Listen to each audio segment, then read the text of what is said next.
Hey, welcome back. Today, instead of talking about my own books, I'm going to talk about some things I recently read. The latest graphic novel I read was Poison Flowers and Pandemonium, the newest book by Richard Sala. And this is a book that came out this year. I'm not sure when it came out, but it's the last book. It was published posthumously by Fantagraphics. And Richard Sala passed during the pandemic at some point last year, I guess. And I remember reading about it. And then just really sad. I've been a fan of his since before I started working in comics. And I just loved his inking and his illustration style.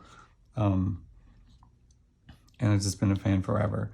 And I actually went back and looked, and I found these old letters. I had actually written him because I wanted to buy some of his original art. And so this is how you did it back in the day. This is back in May 1999. So this is before really internet had taken off. And he says, "Thanks for your order." This is him. I had bought some art from him, and originally I wrote him a letter, and then he sent me this catalog. This is a catalog of his original art. And this is what he would send out. And so he has payment information, and then he has a list of the page numbers, and then he would just mark out what pages it sold, what's available, and how much they are. So you could go through all of his books, all of his comics, and then he had reproductions of some of them. So if you had the book, you look up the page number. If you had that page, then you could send him a check and then get that page. And I bought a small spot illustration. It was all I could afford at the time. It was just it looked like it was a spot illustration for some financial magazine or something that had some stock chart on it and looked like a creepy little business guy. I'll have to find that. It's in a drawer, I think. Used to be hanging up. And then, anyway, here it is, and this is the address. He lived on Alcatraz Avenue, which I always thought was kind of amazing, considering his work. It was a great address for him. Anyway, he would send this. This was his catalog to buy his original art. And I bought art, and then this is his letter thanking me, talking about Evil Eye #3 about to come out. And then at some point, I had written him another letter because I was messing around with watercolors and ink, and I'd asked him a bunch of questions. And he sent me this handwritten letter answering my questions, technical questions. Pencils and inks on watercolor paper, hot press, smooth surface, and then ink with a brush, cold press is okay. And then he paints right over the ink, making sure the ink you're using is waterproof, and let the ink dry for approximately 8 hours or overnight, which is, to this day, is something I do. You gotta let it sort of cure and dry all the way. Make sure the watercolors are transparent and watered down. Trying to get reproduction, you'll have to resign yourself to the fact that the printed version will never look exactly like the original. Some colors fade, others darken. Also true. Anyway, I was just really touched that he would send this handwritten letter answering my technical questions, wishing me good luck, and it always stuck with me, and I saved this letter. So that's where we are. I've loved Richard Sala forever, and he was a huge influence and inspiration. I'm doing watercolors to this day because of him and my wife. Between the two of them sort of teaching me how to do it, inspiring me. Here we go. This is his new book. We'll just flip through it quickly. But yeah, I really, I love it. I'm not sure why they're publishing it, but it's in this format. But there was like a full-length graphic novel in the front. Then there's a bunch of spot illustrations sort of in the middle, followed by like sort of a cave girl text story that's illustrated like in the back half. And then at the end, there's another little short story,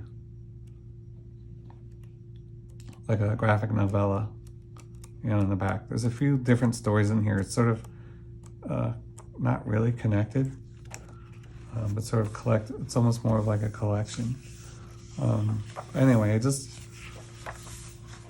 the paper's really great. Fantagraphics does such a good job on their production. And then we get this great opening page with all the characters named.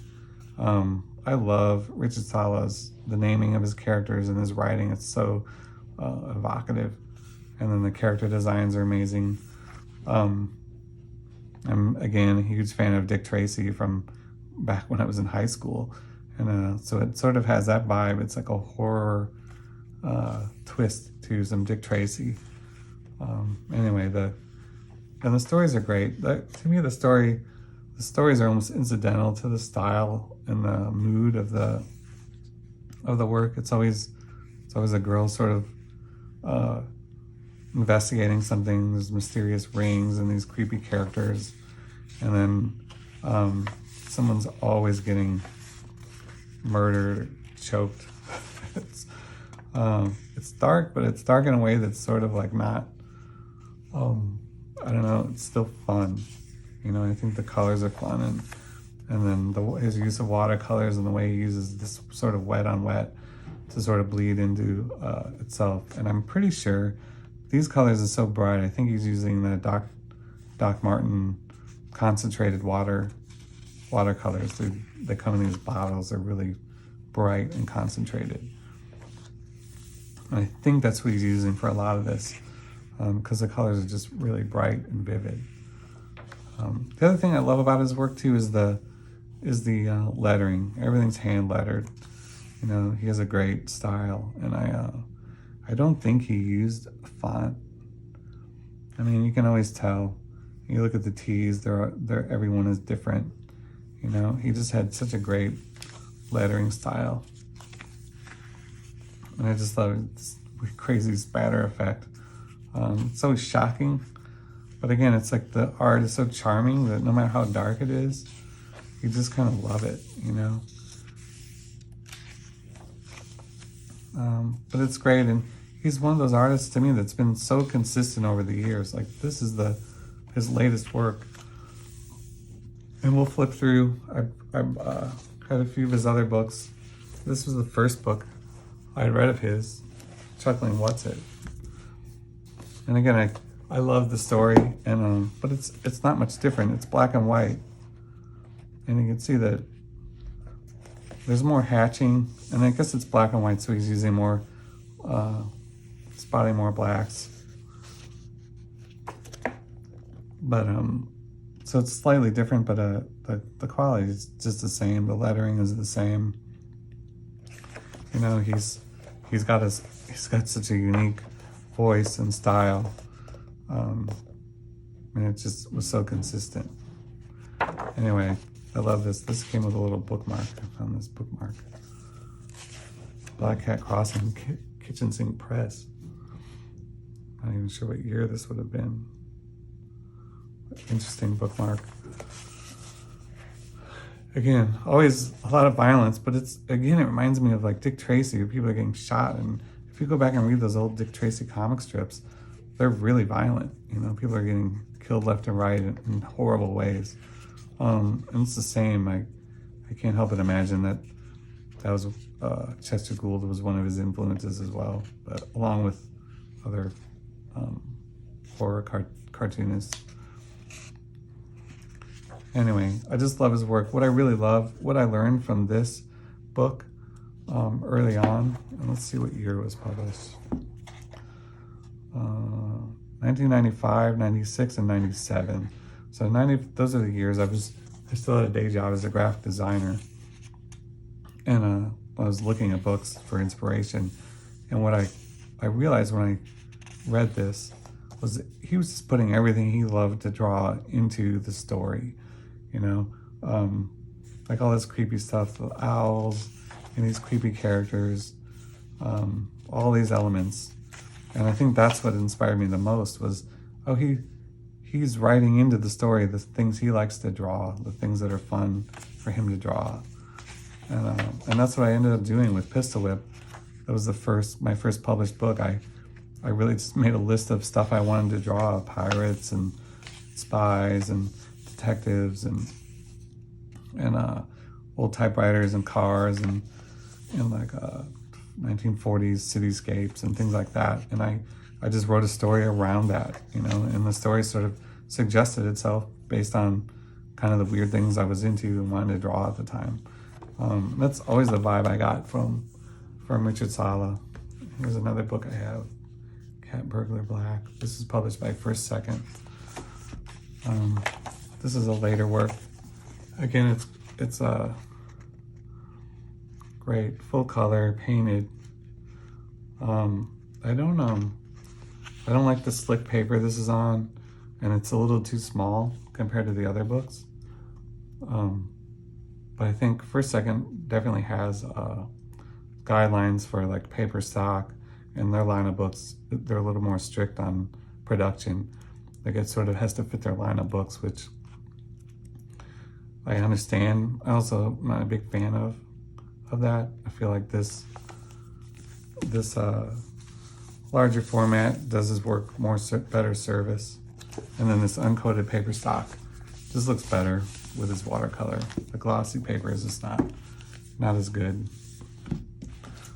Here's another one, Maniac Killer Strikes Again. And this is interesting. He was using a 4-panel grid here, and I think this is earlier on. And this sort of reminds me of I think MTV back in the day, they did some animated shorts. Him and Tony Millionaire and Sam Keith, I think there was a series of animated shorts, and this looks like it's from that era. And I don't know, let's see when this one was published. I love this inside cover color. Yeah, again, this is older stuff, 1985, 86, 90, up to 94. So this is probably around that same time. And then here's another one, more recent. Again, this is from like more of his modern era, which is fully painted.